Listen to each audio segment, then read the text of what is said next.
Hey folks, it's time for take two. I apologize for earlier when I only managed through initial 20 minutes or whatever. My wife likes to take dogs nature area, not too far from the house here. It's completely like rough and rustic, just there's no improvements or anything.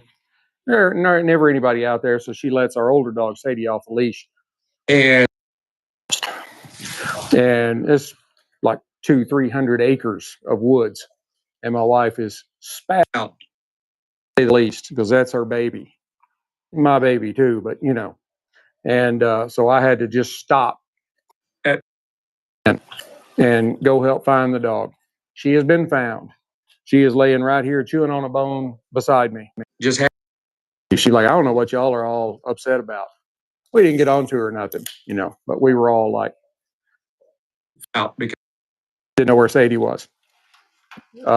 Anyway, but this time, now, we are all ready to go. Just make sure the volume is down on that, and it is, so I can see. Welcome to take two of season 5, episode 22. I have got a great tell you that because I've already gone halfway through it once, so it is really great. I am pairing Valencia, which is aged an additional 12 months in V casks from Portugal, with one of my favorite cigars, de Cuba, Mi Amor. Now, this is a sophisticated interplay with bright citrus, rich chocolate, some espresso in there, some warm, maybe toasted wood. Let me turn the ball game down. Oh, by the way, my Aggies ended up coming back from 27 points down. So anyway, this pairing will, I'm sure, our eyes have already unfold beautifully from the first light down to the flash, with depth and balance and a dessert-like finish. Keep watching because I know you're going to love it. I promise. Ow. Valencia from Penelope. This is a straight bourbon, an Indiana distiller. So it's not a Kentucky straight bourbon. They have a lot of these is those casks that I have a hard time pronouncing is oh shit, I forgot what they were. Wine or cognac, wine casks, some sort of wine casks. Anyway, I was like, Penelope is this Valencia is a 4-grain spirit. I can get this spit out. As I said, they're finished in Vino de Naranja casks, from giving it a rather illuminate and elegant profile. Bill, corn, 16% wheat, 7% rye, and 3% malted barley. So there's a lot of stuff going on. And you got sweet. You got nice balanced structure from the wheat. You've got a little bit of spiciness from the rye. It's excellent. It's excellent. Trust me. If you can find Valencia, it's excellent. It's a 47.5 whole body proof, aged, and this is how they say it, at least 4 years, with years being in the Vino de Naranja casks. I got some glassed up. That's just I can't ever get left or right down right. Beautiful, beautiful color. It's a nice deep amber, some hint, copper, or maybe even some reddish hues in it on the nose. A couple hours ago. Oh, this is one of the best smelling. I put my nose to. I just is. You do get like some cake So a little bit of sweetness with a coffee cakey kind of thing. Um, blood orange glaze. There's also a little bit of a bold spice in there from the rye. Let me go ahead and try a sip for you.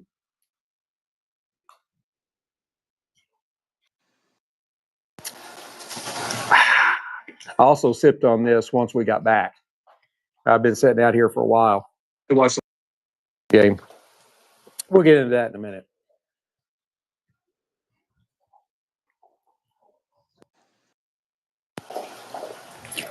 The body that this spirit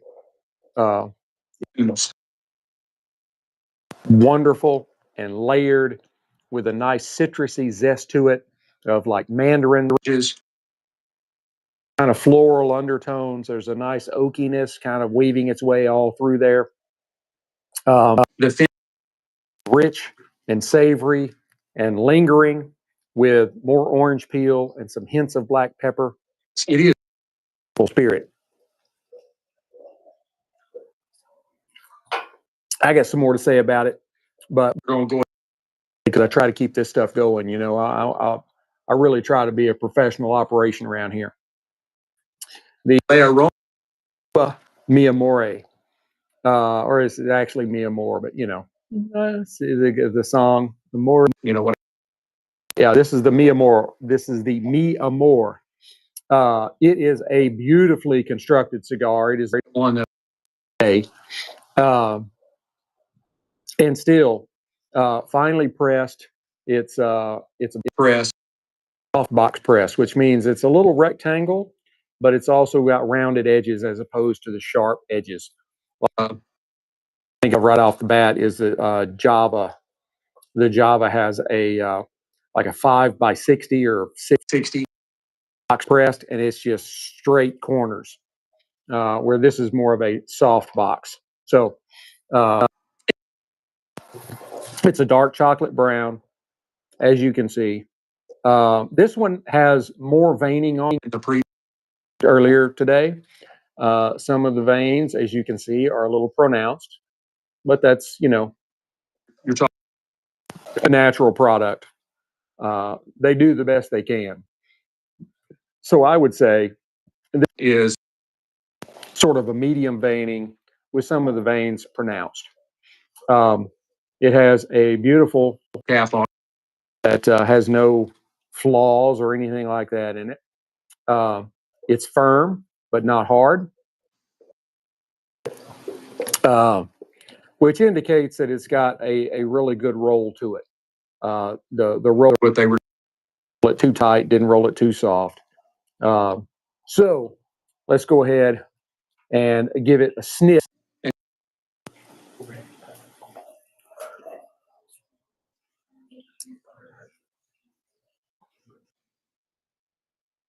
And this cigar is rich and earthy with a little bit of cocoa aroma, kind of with some almonds. It's just got that chilled smell to it. I grew up in farming area. So, you know, when you till that earth up, you just get that wonderful fresh. And then there's also just a kind of a hint brown sugar as well. And that's on the body of the cigar. Now on the foot, I think the correct thing on the back end of it is the heel. The heel. That's what I call it, the heel and the foot. So I know the foot is right anyway, you know. So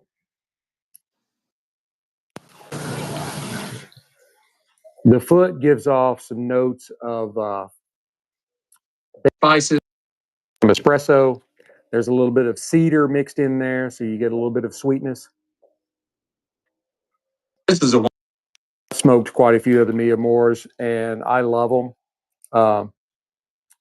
You can get them in a fresh pack from us or Holtz or somewhere like that. I think pretty much everybody has the fresh packs, but depending on which fresh pack is these, and then you'll get one of several other of the LADC cigars. But these are my favorites. Fine. But this is easier to keep in the humidor. The Noble S is noble. So, cut. I am again going to be using my Cassetti multi-cutter on the V cut end.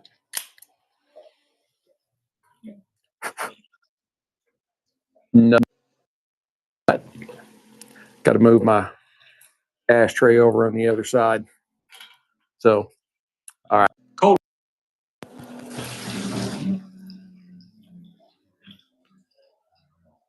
Wow. Oklahoma 7 on Alabama halfway through the second quarter. Wow. We'll say has a little bit easier draw than the one I smoked earlier this morning.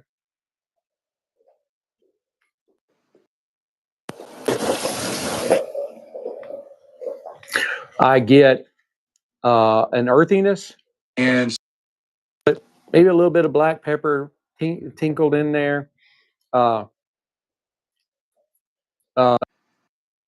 Some almonds, kind of a creamy sweetness that, hang on.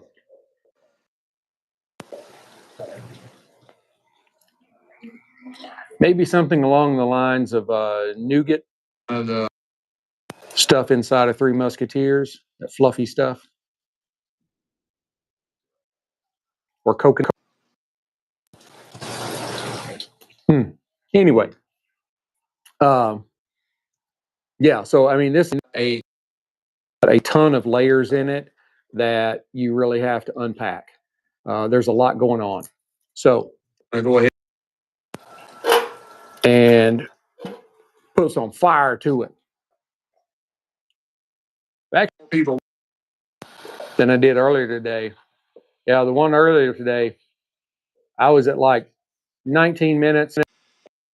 Started noticing on the iPhone, my iPhone that I've got using as my camera, getting these text messages from my wife. Now, my last message to her,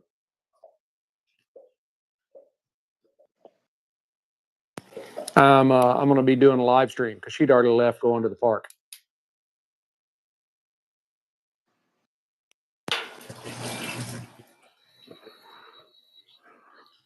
I did say this morning. I'll say it again. When you're lighting, for those people that may not be experienced cigar smokers, when you're lighting your flame to it and you're drawing through the cigar, you're getting it going. Take a couple and then turn. Blow on the cherry. That's what she said. And that it's the whole cherry is lit. Otherwise, you'll end up with wonky burns that'll be all jagged, or the cherry will canoe on you, and it will burn unevenly. You want it to. Don't like it being uneven.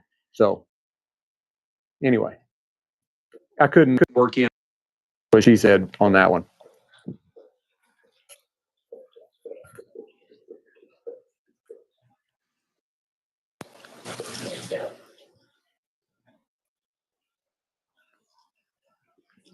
This one seems to be a little bit more smoke than the one earlier today. Something to keep an eye on. Again, these are cigarettes. You know, sorry, there's something flying around. These are not cigarettes that are machine made. Everything is consistent. Rolling it through is thousands of them. No. Every one of these cigars are rolled by hand. Arturo Fuente, Rocky Patel, Padron, Punch, Cohiba, hand. So while the leaves may be the person putting them together, you may not get exactly the same thing. Smoked thing that makes it so intriguing. How is this one a little bit different than the one that I smoked? That's the exact same one. right? And generally, that's not a bad thing. Sometimes somebody could have rolled in on Monday morning. They've been on a bender, and they're a little bit hungover, and they didn't roll well. So anyway,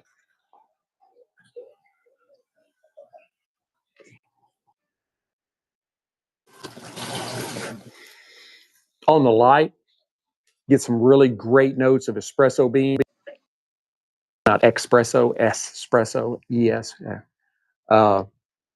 You get some cracked black pepper. That's, of course, cocoa powder is dry and kind of rich. I love the little video of the kid, his mom trying to tell him you can't eat cocoa, and he gets a spoonful of it. And then he's looking around like, oh my God, what did I do? And he coughs and dust comes out of his mouth. It's hilarious. But anyway, so you got all that stuff going on. But then, how does it go together, right? I'm doing good. We're 16 minutes in. I'm already well on.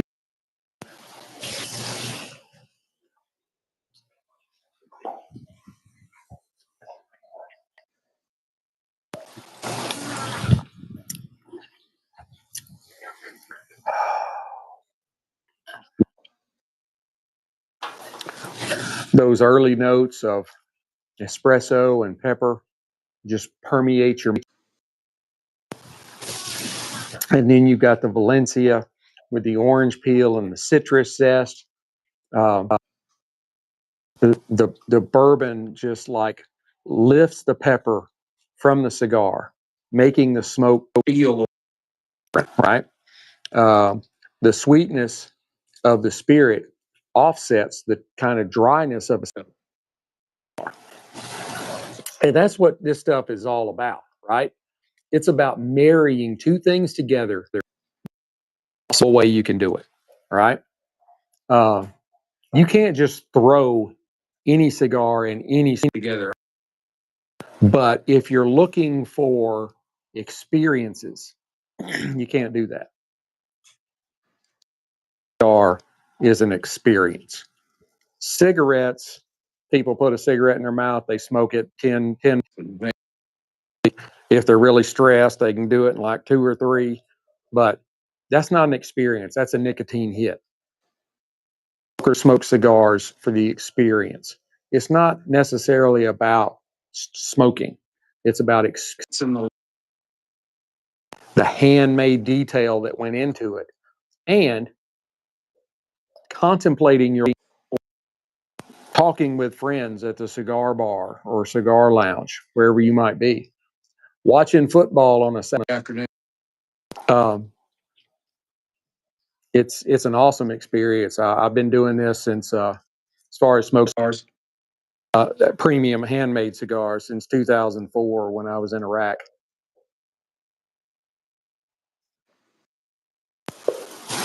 I will say this one, it is an extremely easy draw. I just barely puffed on it.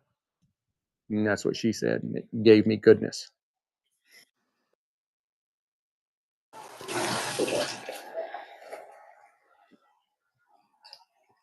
Uh-oh. Alabama's starting to come back. I'd really like to see Alabama lose this game.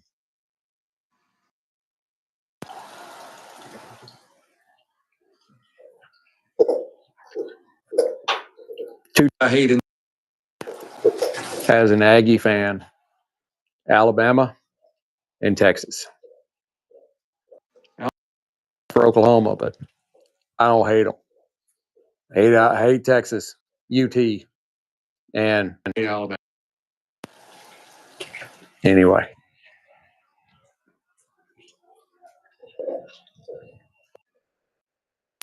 Still little whiffs of smoke coming out of the glass. It doesn't mean anything. There's no magic mystery to that. I like to hold the smoke in my mouth until just before the spirit hits my lips. And then I'm blowing the smoke out, sip up, so that there is the least amount of time between the puff and sip to properly evaluate all of the flavors and complexities. Now that we got all that stuff out of the way, and we're just waiting on the halfway mark or middle third, whatever you want to say. When I was in it just kicked off. They had an 11 o'clock game. Next week's an 11 o'clock game. Hate 11 o'clock games, but at least we're by and we're going to be down there. So then we've got, like several hours. We can go to their house and maybe Aggieland Outfitters, have dinner at the Dixie Chicken. Do all the things that you do when you're in Aggieland. I did a graduate program there, programs, and then my oldest daughter, she got her undergraduate degree. To go there if she can get the grades. She's smart enough. It's just you got to sharpen the stumps. And then the youngest daughter, she's not gonna have a problem. So she'll make it. And she wants to be a veterinarian. So that's all she's ever wanted to be since she's be a veterinarian. And of course, that's the best veterinarian school in the country.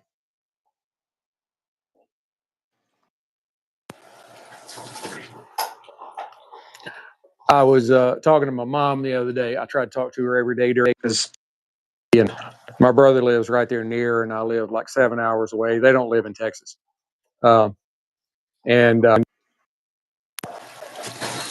try to talk to her every day because, he's busy. He's a school resource officer. He works for the local police department there, but he's a school resource officer in the school we graduated. It's a family school. When I say that, I mean there's like basketball championships going back into the 20s. My aunt went there. I went there. My brother went there. And it's the way it was. I mean, there was just generations of kids at the school. No, they didn't have a football team at the time. They had a basketball team. And it was a good one pretty much all the time. But, during the year, he has games he has to go to because he has security. And then he does some security for the local college and that kind of stuff. So he go by and check on her. He takes care of everything around there, though. Where I'm the one that I check on her every day. This story, and she was, and it made me think. I'm like, I've never told this story on here, and it's a great story. I was activated in 2004, 2005. Went to Iraq, went to Afghanistan, and but we had this guy in our unit. He was when I was activated, I was like 34. He was like 20. And he was kind of a savant. I mean, he played the piano like a concert pianist. And he had a keen ability to remember. Like our career field was transportation and logistics. And we had volumes. Like this would be like one book. All right. Like books of our career field, all the stuff that was involved in transportation and logistics. And he was, if you asked him, where is this in the, in our manuals, he would say it's manual. He knew. He'd also never been away from home. Activate. But he didn't go to the desert. He got sent to Germany. I got sent to fucking desert. He got sent to Germany. All right. He went to Germany with a group of people because they scattered us all over the place. Well, they sent him to Germany. I'm getting shot at rockets and mortars almost every day, sometimes multiple times a day. Car bombs going off at the gate. We were only about 20 or 30 miles from Fallujah, and that was right during the Battle of Fallujah. 4 hours a day, you could hear You could hear small arms fire, rockets, mortars, all this kind of shit going off. He's in Germany. Yeah, he's at Ramstein. No, yeah, I think Ramstein. All right, I've been to Ramstein. I spent a couple there. Place, I loved it. All right. They had to drag him out from under his bed, naked, sucking his thumb, because he had never been away from home before. And I am not even kidding.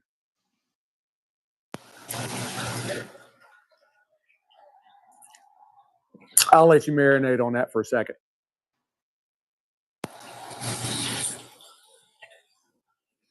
And I will also tell you that for the act, I don't remember exactly how long after, but sometime after. I retired in 2012. It was somewhere between 2005 and 2012.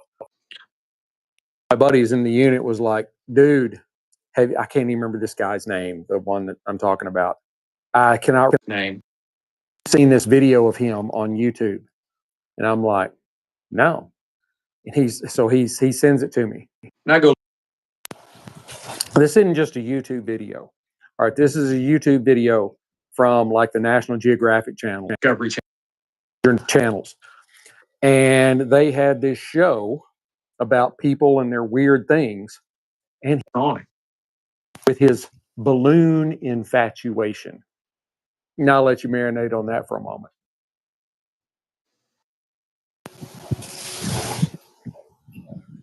This is like a 10-minute or so segment show was about him and his balloon infatuation.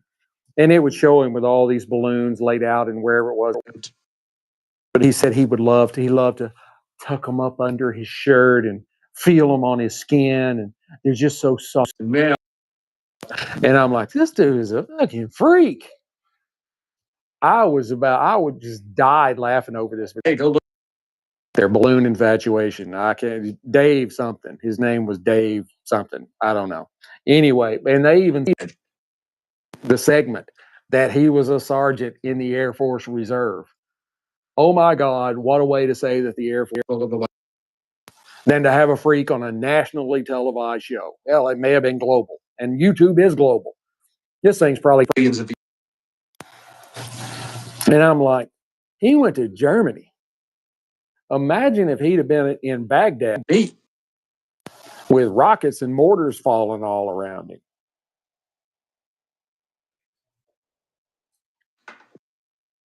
Had another dude in our unit. His last name was Jock, not Jock. Something like that.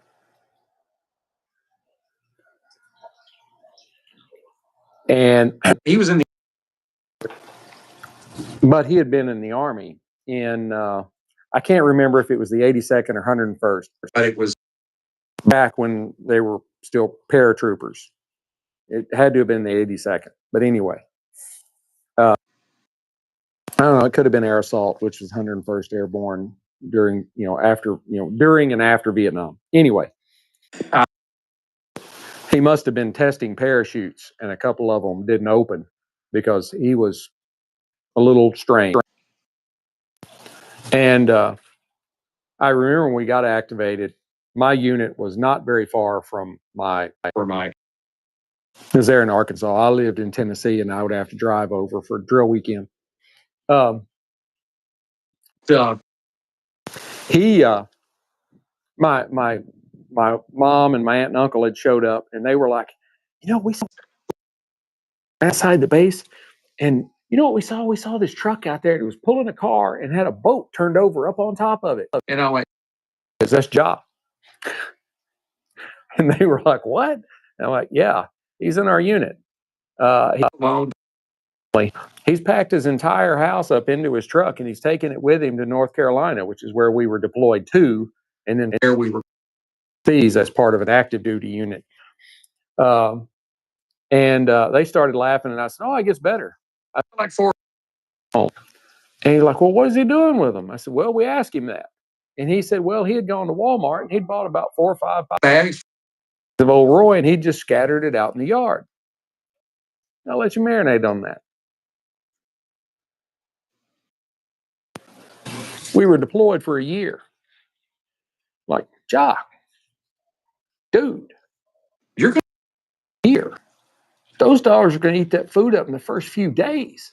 He's like, that's all right. He's like, it's all woods around. That's what he said. We're like, well, what about water? He's like, I got a pond. Drink out of the pond. Drink out.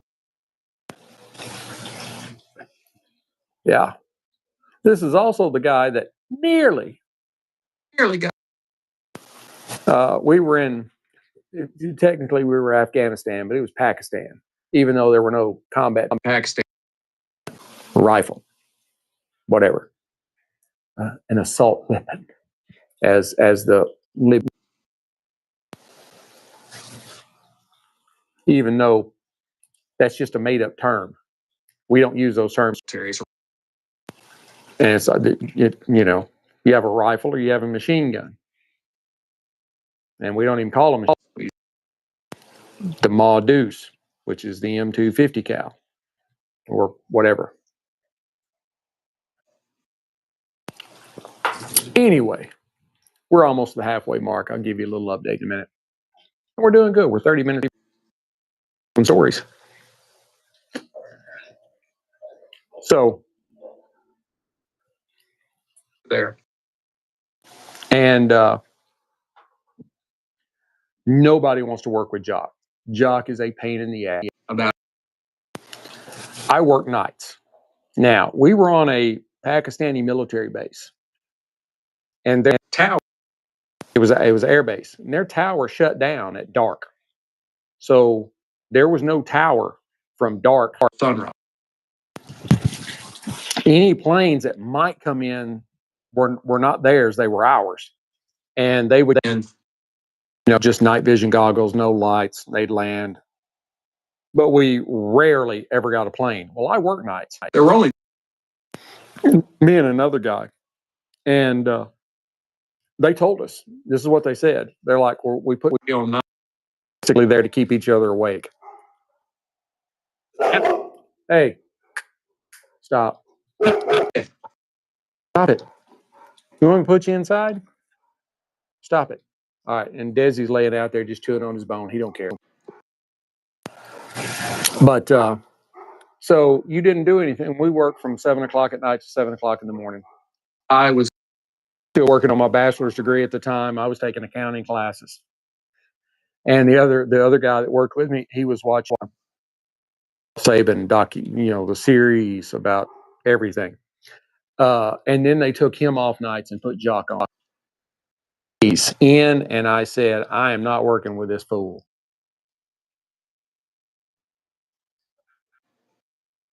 Well, anyway, hey, and I managed to drop it off in the ashtray. Anyway,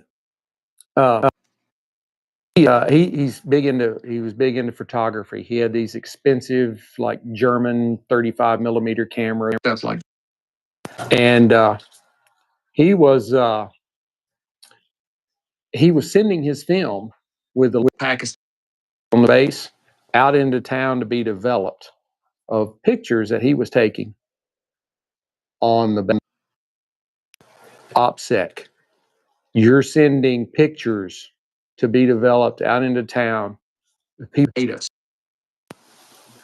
That's not good. You could look out across the flight line. There was a war there.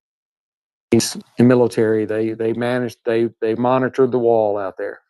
Right over the wall, and I had some pictures of this somewhere with my ex-wife and most of my personal shit. And I'm not bitter. Like the houses, you could literally jump from the guard tower down to the houses.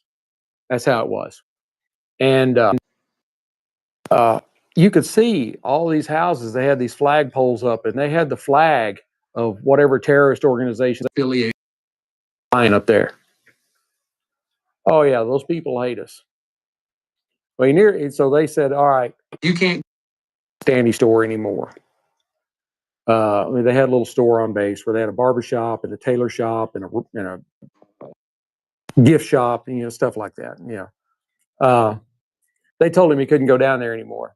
Our captain in charge of our section, and it wasn't like a week. Captain saw him walking back from over there.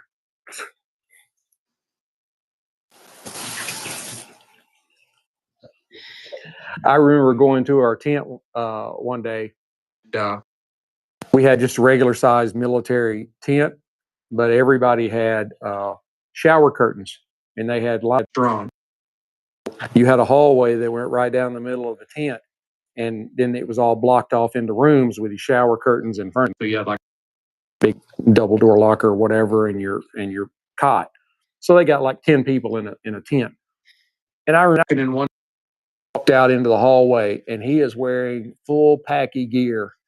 He's wearing man jammies, big, and the pants, and he had the little Pakistani hat on his head, and I think he even had a I don't know what they call a shawl or whatever, around him. I thought he was going to go over the fence. I thought he was going to.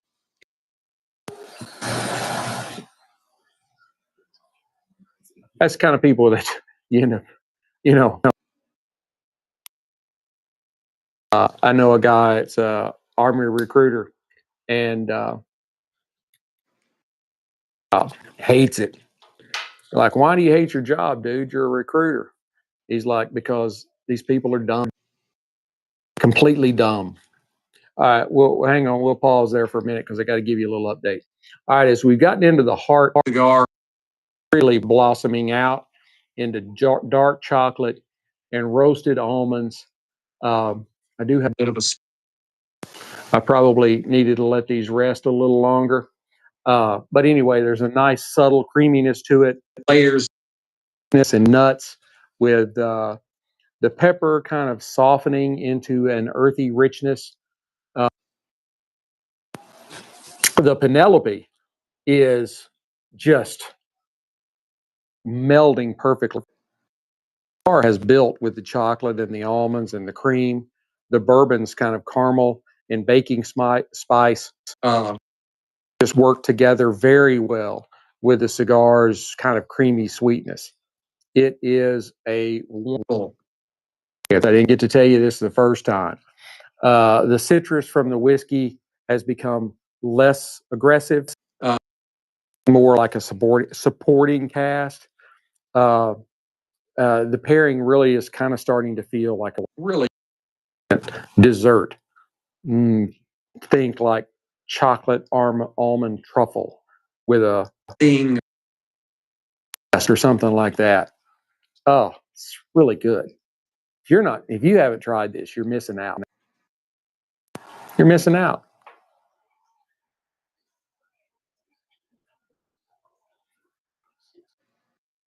Minutes till 14 seconds until halftime, and Alabama's down 17. The ball, driving hard. That's what she said.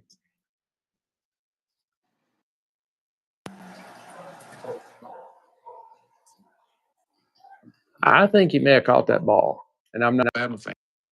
I try to call it down the middle. He got a foot down.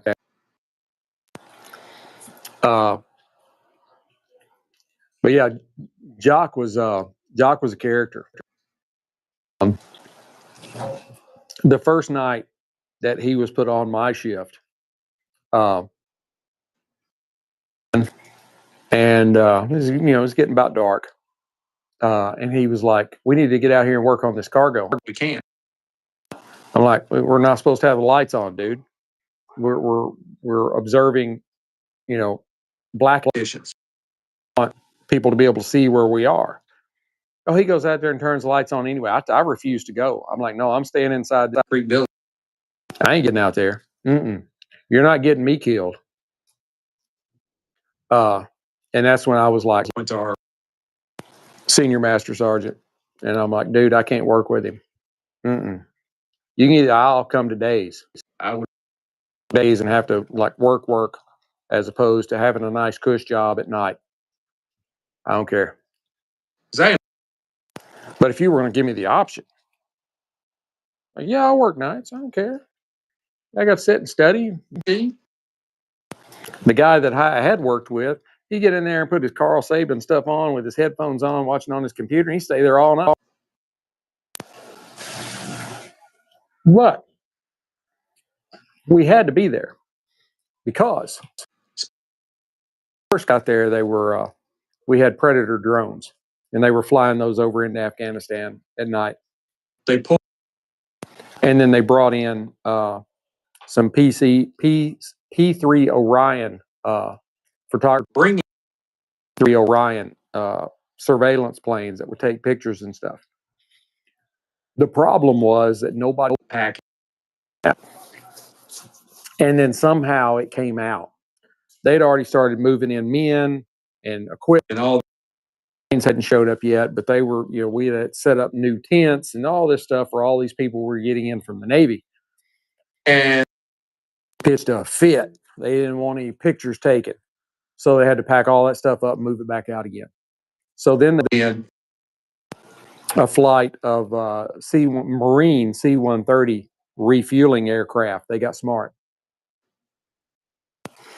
And so they would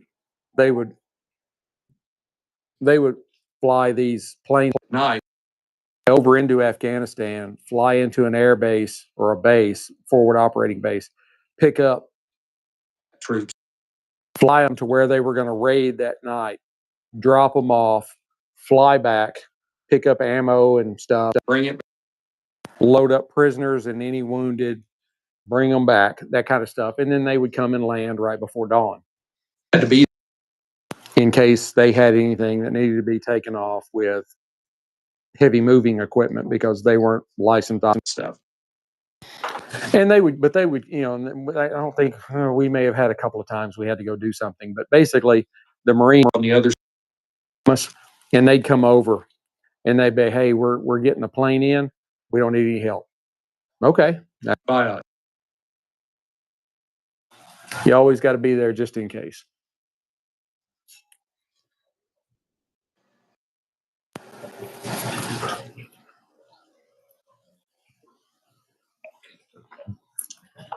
Also, the end of the line as far as stops on the aerial route, they would make their stops and they would get to us and then they'd fly back to Qatar when we'd get our air in. And so all of our like fresh fruits and vegetables was flown in. If there was a sandstorm or anything in Qatar, that didn't come. And I do where I'm down to breakfast in the morning being a prepackaged Rice Krispie treat, you know, regular, just like you buy in the store, and an apple. That was breakfast because you'd go and look and the green bananas were all black and you were like, I ain't eating that shit. But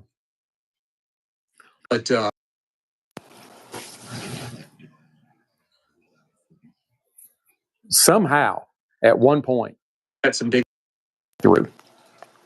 And the Pakistani commander, he found out that they were there and comes over. You know, it's what you got to do. They didn't care, but that's what he had to do. So he did it. You know, he comes over. He finds out that they haven't eaten anything. So he calls to his officers' mess and he has them bring food over. And they a passenger terminal tent that we had there. And those people came to us getting ready. And they're like, look, we ain't eating that shit. We're not getting sick, leaving out of here. We're going home. And we're like, well, we'd been eating apples and Rice Krispie treats for weeks. We're like, hell yeah, we'll eat it. That was some of the best food I had. Yeah. Oh, daddy's pumpkin. Yeah, daddy's puppy. And Sadie, she's the one that got lost. And then I don't know if I said this or not, but anyway, when she was found, you know, like I said, they were at this big nature area, and Trisha had gone back out to by the car waiting. She had defaulted to what they always do. They always be back at the car, and she went found the car. I did it when I was like 6 or 7 at SeaWorld. Like, well, go back to the car. They got to get in the point. Oh, girl. Yeah, she is. She daddy's pumpkin. But anyway, we feasted. That was some of the most. I have no idea what it was. I know there was one thing that was duck, other stuff that was made with chicken, and there was other stuff that was just vegetables, and they had naan bread. Oh, one of the ladies, Lenoris, that was deployed with us, she was the other senior master sergeant. She's like, I'm not trying that. I'm like, I don't care. I'm eating it. Best meal I had the whole time. Best.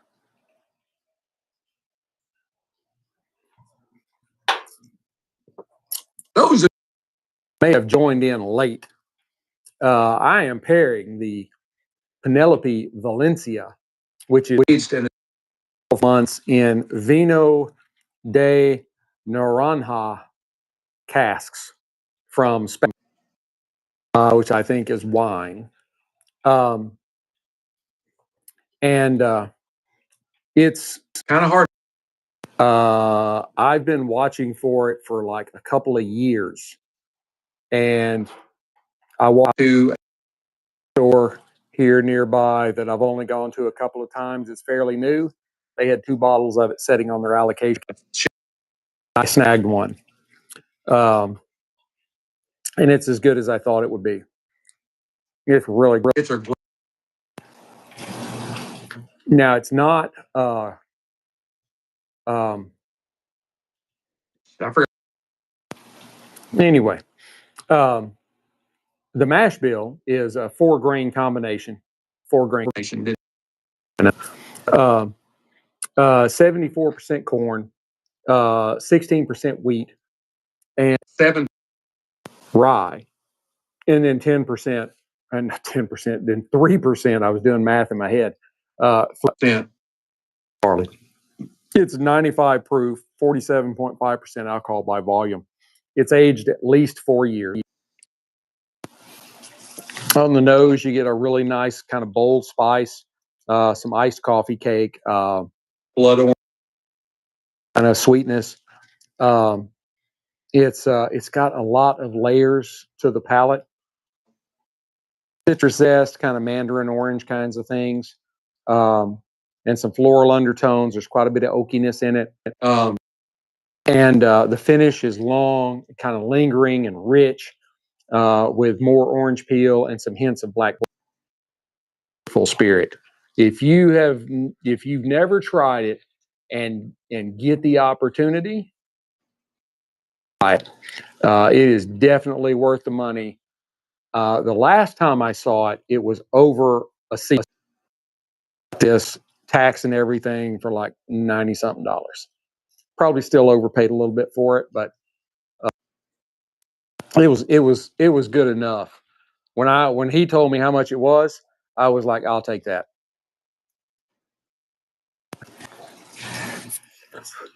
Now, the Aroma de Cuba, mi Amor, is one of the, I think the top two best cigars that La Aroma de Cuba puts out. Number one is an extremely expensive cigar. It's and it's worth it. Yeah, I've still got a few of them in my humidor. I love them. It's like one of those things that smoke on special occasion kind of things, you know. Sit down, babe. But oh, I got a little crook going on there. Oh, I think she needs to go potty. I promise I'm not cutting off like I did last time, but I'm going to go away. Gate. Hang on just a second. This is live, you know. You have to just go with it when it's live.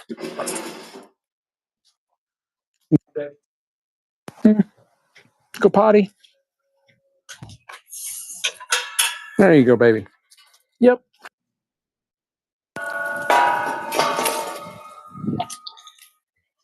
Yep. Open the gate. she's a very good dog. We have a we have the pool area where they are now, but we also have beside the house a dog run that from the house that has an automatic dog door on it. She wears a collar. Desi wears a collar, and that lets them in and out. And the dog run is fit off everything, so we can let her. She just lets herself in and out, but she's allowed. We can't let her have her running around out here. She'll be getting in the pool in February. But she doesn't care. She doesn't know any different. It feels all.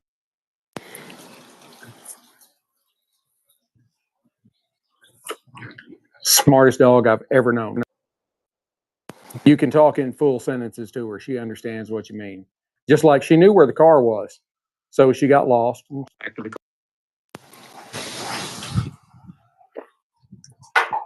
She wandered around until she knew where she was, and she found.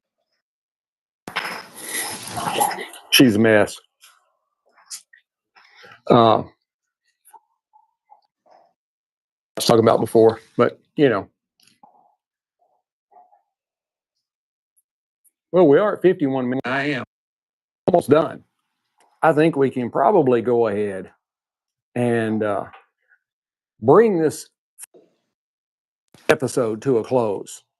You know, the abbreviated episode was, yeah, I mean, if you just want to know where we are, it's a version, but you don't get all the great stories and stuff that you get with a 50-something minute version, right?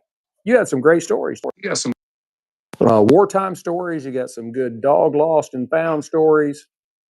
That's part of what smoking cigars is all about. And swapping stories with friends, right? So here in the last third, I guess you'd say,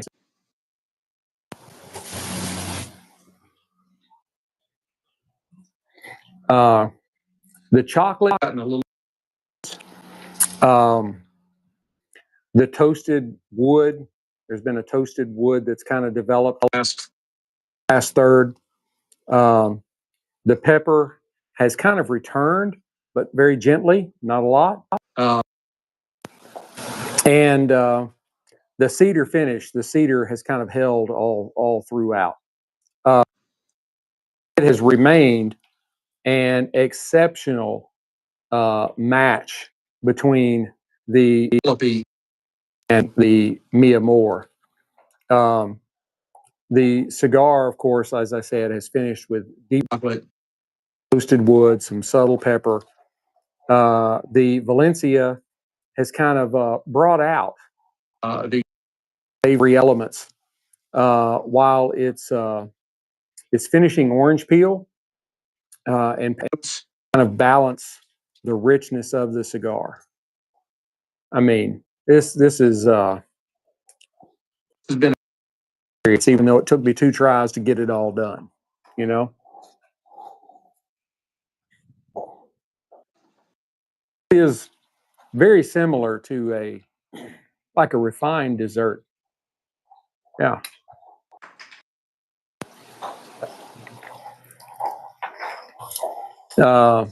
The kind of bright and mandarin, kind of warm baking spices have elevated the Amor's dark chocolate espresso kind of a next level. The cigar enhances the bourbon, giving weight and depth to the body, while the bourbon kind of refreshes the palate and keeps the cigar from being too heavy. Yeah, I mean, this is a wonderful experience. I'm actually glad I got 2 tries at it.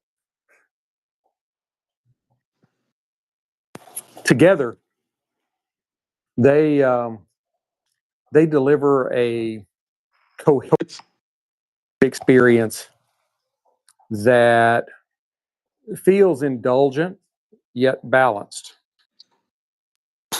for like a late evening, sitting out chilling, watching the college football game, enjoying a great smoke and sip session, going to your local cigar bar if they've got the meal Valencia in there, sit, watch a little TV and BS with the other cigar smokers and have a good. I mean, it's awesome. I hope you've enjoyed this episode as much as I've enjoyed bringing it to you. Please subscribe, share, notify, ring all the bells, blow all the whistles, all those kind of things. So social media knows that you love me. That helps keep me going. Definitely share it. And you got to see this guy. Yeah, he smokes a cigar and he drinks a spirit and tells you about all that stuff, but he's got some fun he talks about between all that. So, go to the Sticks-n-Stonez store, STICS-STONEZ. Got a store on Amazon. You can buy Sticks-n-Stonez apparel. It's got the Sticks-n-Stonez front. Or my best-selling item is it's called the Here Am I, Send Me. It's got the Sticks-n-Stonez logo on it, but on the back, it's got a desert camo soldier, his helmet, goggles, all that, M4. It's got the Isaiah 6:8 verse above and below him. And the Lord said, "Who shall I send and who should be? Here, my Lord, send me." Make great Christmas gifts. They come in colors, all kinds of colors, black, gray, pink. You can take care of just about anybody on your Christmas list, and Christmas is almost here. You need to start buying. Yeah. Get to be together again. Keep your sticks dry and your stones cold, and have a great day.